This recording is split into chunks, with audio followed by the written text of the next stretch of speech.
Bonjour à tous. Alors, les SCPI, crise ou pas crise? Pour revenir un petit peu en arrière, il faut savoir que nous venons de terminer une période historique de baisse des taux ou de taux bas qui a été complètement effacée par une hausse violente des taux sur les 12 derniers mois. Nous avions dit dans notre note de mi-2022 que cette hausse des taux aurait des effets sur les obligations en premier, sur l'immobilier en second, et sûrement sur les actions en troisième. Par rapport à l'immobilier, les actifs les plus touchés sont d'abord les actifs résidentiels. Aujourd'hui, il est très difficile à quelqu'un d'acheter dans des conditions proches ou à des prix actuels une maison, un appartement. D'autre part, des actifs ont aussi bénéficié de cette baisse des taux, notamment des actifs cibles au centre de Paris ou des emplacements que l'on appelait prime. Ils ont été achetés avec des taux très bas. Début juillet, l'AMF s'est émue de la prise en compte de ces nouvelles conditions de taux dans la valorisation des SCPI, non pas pour ceux qui en détenaient, mais pour ceux qui rentraient dans ces SCPI. Suite à cette mise en garde, une première société de gestion a appliqué une correction assez sensible sur le prix de ces SCPI, suivie par d'autres dans le courant du mois d'août, puis du mois de septembre. Est-ce que pour autant, l'ensemble du secteur des SCPI va corriger? Au moment où nous parlons, le 26 septembre, nous ne pensons pas que c'est le cas. Il y a suffisamment de stratégies de gestion différenciées dans les SCPI pour éviter ce genre de problème. Toutefois, un certain nombre d'investisseurs qui ont investi sans prendre le temps d'analyser les sous-jacents peuvent se retrouver piégés dans la baisse récente de certaines SCPI. Est-ce que aujourd'hui, cela veut dire qu'il faut vendre ces SCPI. Au moment où nous vous parlons, nous pensons que dans la plupart des cas, ce n'est pas le bon moment ou ce n'est plus le bon moment. Nous avons pu sortir de certaines SCPI depuis 2 ans, puisque nous pensions que le risque était trop concentré. De même manière, depuis plus de 3 ans, nous avons déconseillé à nos clients d'investir sur la première couronne parisienne, où les prix pouvaient se trouver particulièrement élevés. Il y a d'autres stratégies dans les SCPI, des stratégies de diversification selon les secteurs. On n'est pas obligé d'avoir que des bureaux, on peut avoir des commerces, on peut avoir des locaux d'activité, on peut avoir de l'immobilier de loisirs, on peut aussi avoir de l'immobilier dit médical.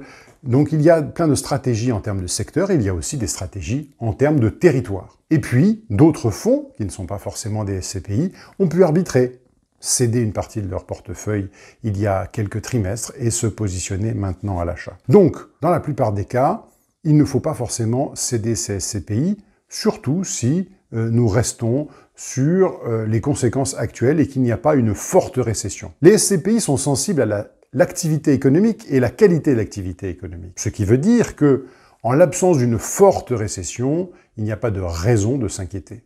D'autre part, il faut savoir que l'investissement immobilier est un investissement de moyen voire long terme. Si vous avez des questions, interrogez nos experts et nous pourrons vous donner un diagnostic personnalisé. Si ce n'est pas forcément le moment de vendre, est-ce que c'est le moment d'acheter? Eh bien, dans certains cas, oui. Depuis déjà plusieurs mois, nous avons décidé de faire évoluer la stratégie. Depuis ce début d'année, nous avons systématiquement mis en avant des fonds immobiliers ou des SCPI qui sont en phase de collecte ou de forte collecte, ou dont le stock, en fait, représente peu par rapport à la collecte actuelle. Cela, pourquoi? Parce qu'il y a des opportunités. Les taux ayant monté, les prix doivent corriger. Aujourd'hui, il y a moins d'acheteurs pour ce type d'actifs et il y a plus de vendeurs.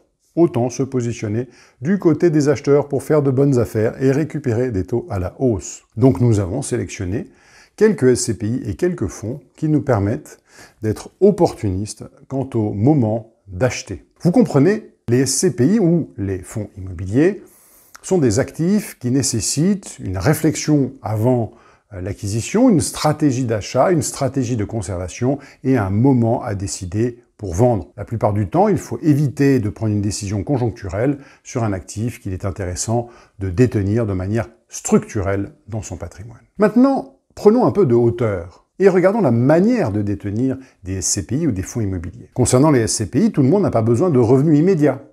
Donc vous avez la possibilité d'acheter la nue propriété de SCPI, c'est-à-dire d'avoir un revenu différé dans le temps. vous achetez avec une décote, cela vous permet d'avoir un revenu un peu plus tard et de ne pas avoir de fiscalité pendant cette période. Il y a la possibilité aussi d'acheter des SCPI avec un crédit dans le cadre d'une société civile de patrimoine.